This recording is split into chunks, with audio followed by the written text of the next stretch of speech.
2-3 দিন ধরে ছাদে উঠি না, গাছেও পানি দেওয়া হচ্ছে না। গাছের আম হলুদ হয়ে শুকায় যাচ্ছে। এটা তো পচেই যাবে গাছে রেখে দিলে, তাই এটা ছিঁড়ে ফেললাম। তো এরকম আরও অনেক আম হলুদ হয়ে গেছে। এটা দূরের থেকে দেখে আমার খুব মায়া লাগতেছে। তো এই সবুজ আম হলে কি হবে, শুকনা শুকনা ভাব হয়ে গেছে। আর এই আম হলুদ হয়ে তো একদম শুকায় গেছে। ভিডিওতে অতটা বোঝা যাচ্ছে না। এটা ছিঁড়ে ফেললাম, কারণ ছিঁড়ে ফেললে অন্তত এটা আমি খেতে পারবো, আমার পেটে যাবে। আর গাছে থাকলে তো শুকায়া যাবে।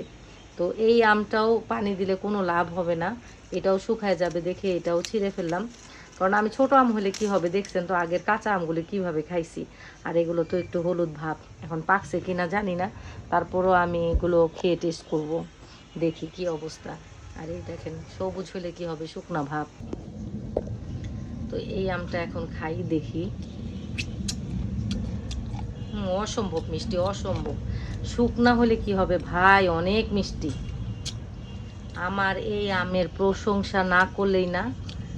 তো নিজের গাছের আম হলে কি হবে, অসম্ভব মিষ্টি, অসম্ভব সুস্বাদু।